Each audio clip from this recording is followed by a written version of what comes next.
Hey guys, welcome to 24 Chambers of Film. Nathan here, and today we're going to talk about a horror movie franchise that was supposed to be the next big thing. It seemed like it was primed to be one of the biggest horror franchises of the 2000s and go down as an iconic horror franchise. And then all of a sudden it just disappeared. It ceased to exist for nearly 14 years.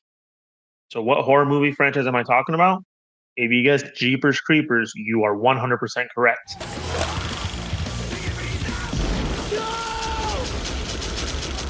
Jeepers Creepers. There are four movies in the Jeepers Creepers franchise. Three of them tie together. One of them is a remake. Now, when this started in 2001, you had Jeepers Creepers, the original. 2003, you got the sequel, Jeepers Creepers 2.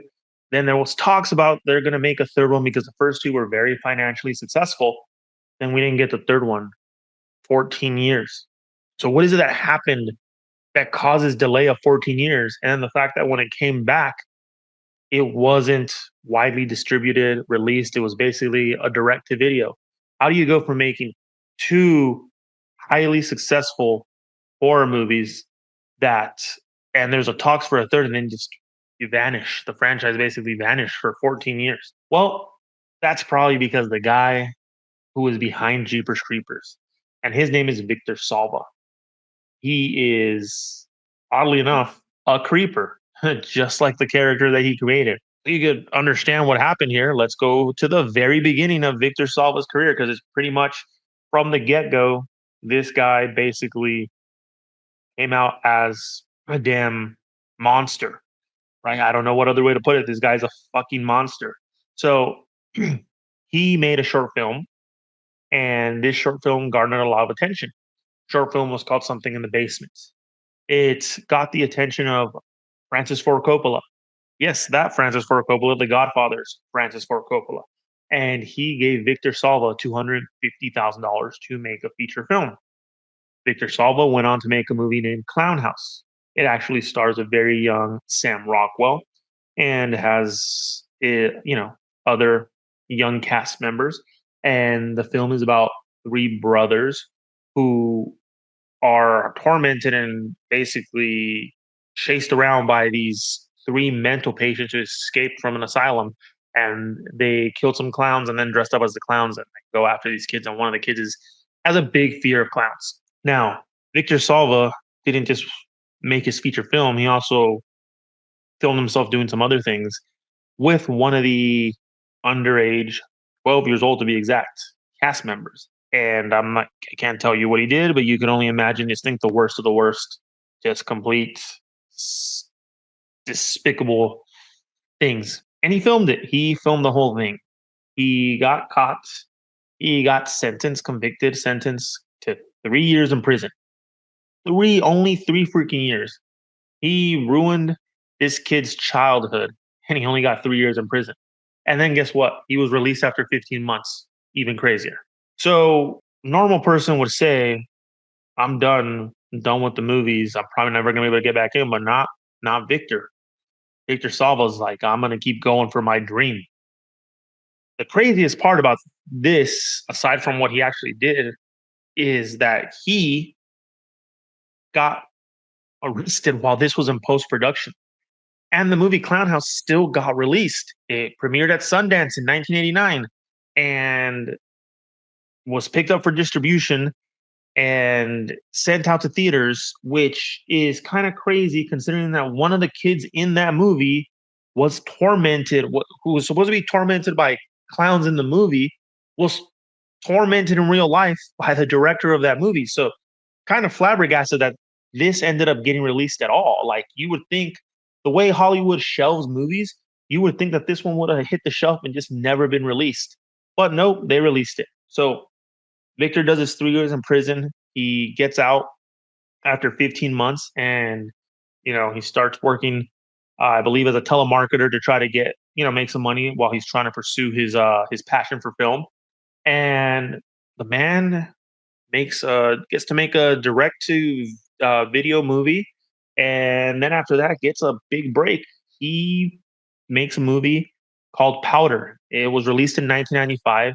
It was produced by Disney. It starred Jeff Goldblum and Sean Patrick Flannery, and it's about an albino boy who has special powers. Um, I remember seeing the movie when it came out, and it wasn't bad. A little out there at times, but overall wasn't bad. And I had no idea about Victor Salva's past. The kid, his name is Nathan Forrest, I believe. He started speaking out about what had happened to him, and there's some hoopla, some bad press for Victor. Disney says, "Oh well, we didn't know about his conviction when we hired him to make the movie. We promised you there was no kids on set." But they still go on and release the movie, makes $30 million at the box office on a $10 million budget. I'm sure that was pretty good for Victor's pockets. And then he goes on about his business, makes another movie, and then gets Francis Ford Coppola, who whose initial investment helped him make Clown House, which then enabled him to take advantage of one of the actors, one of the underage actors in that movie. And he goes back to him and gets him and his company, American Zoo Troop, to basically help make Jeepers Creepers. I don't understand how anyone gives someone money to make a movie. They get convicted of essaying a minor, and then they're like, "Yeah, let me help you again with your film career." Like that's wild to me. That's just pretty fucking crazy. So he makes Jeepers Creepers. It comes out, financial success. It's the sequel, financial success. Then talks about a third one, and nothing happens for 14 years. And when it does, it's on a lot smaller scale, a lot less attention. So what happened? Well, I think this is one of those instances where the internet had a lot to do with it. See, because when the first time when he made Powder in 1995 and all of this was brought to light, there was no internet. Internet wasn't what it is now. I mean, there was internet, but it's not like it is now, right? Now where everyone had access to it. So this information couldn't really travel, unless your local news station or the news did a story on it, or your local paper did a story on it, or you were subscribed to maybe like a magazine that was about cinema and would have covered this. Like you wouldn't know about this. Just get swept under the rug unless you were in a city where a protest was happening. You wouldn't know about it. But when Jeepers Creepers came out in 2001, then information was able to travel wider and a lot faster. Now, it didn't hurt Jeepers Creepers 1 because it's a financial success. But again, that's when the internet was really starting. It was starting to take off. It was starting to become common for everyone. So then they made the sequel and the same thing. But then after that, they my guess is they couldn't get the money. No one would say, "Hey, I'm going to finance a movie that's being created and directed and written by a PDF file." So for years, they kept trying to make the third movie, and finally, they were able to make it in 2017.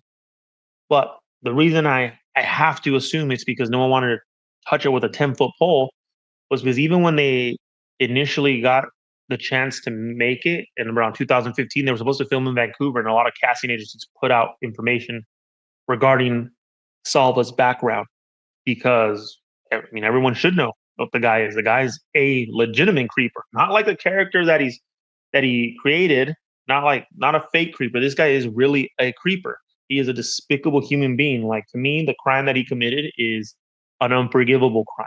Like there is no redemption from that. So people are like, "Oh, but it was a past, it was a mistake." This is an unforgivable crime in my eyes.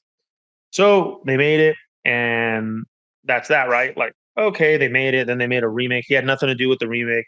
But at the end of the day, the guy still got to make three movies. What surprises me is the fact that he got to make so many movies. If it wasn't for the internet, I think the guy could probably still have had continue to have a successful career as a film writer and director. But luckily, the internet did a good thing in getting this information out and then allowing this guy to continue to have a successful movie career. And what's even crazier about it is in the third one. The third one's bad. It was supposed to be a prequel to the second one, and it takes place directly after the first one, but it just didn't work. Too low budget, just a horrible movie.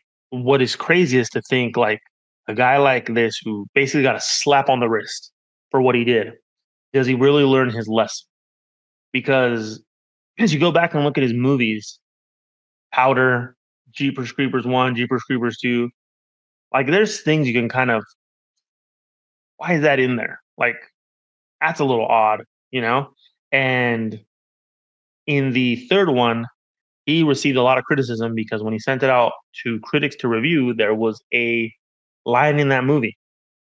There's a character in the movie who was essayed, and he essentially, the line in the movie says, "Can you blame him though? I mean, look at her. The heart wants what it wants. Am I right?"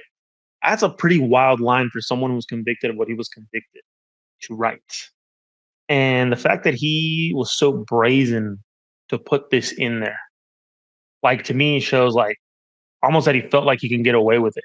Luckily, that caused controversy, and then he removed it from the movie.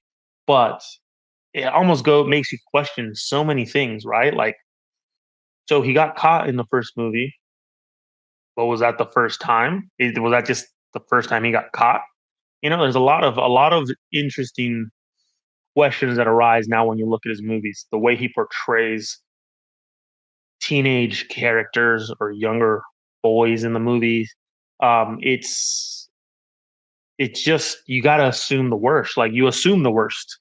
Now you have to. And what's unfortunate, obviously, other than what he did, which was horrible, is the fact that Jeepers Creepers was a good movie, and it actually makes me upset that it was a good movie. I would be okay with it if it was a shit movie and a piece of shit like Victor Salva directed it. The problem is it's a good movie and the sequel's good. I know some people were kind of didn't really feel it, but I thought the sequel was good too. But then it's like, wow, but a piece of shit like Victor Salva directing, and that sucks because, like I said, this franchise had the character. The creeper basically was Freddy Krueger, at, iconic like Freddy Krueger, could have been iconic like Freddy Krueger, Leatherface, Michael Myers. He had a unique look. He could have been something. And the storyline, they had so many different angles to go with. They could have continued to churn him out. They could have been on 8 or 9 right now for Jeepers Creepers. But no, this guy, unfortunately, Jeepers Creepers was made by an actual creeper, and it killed that franchise. I mean, deservedly so, though.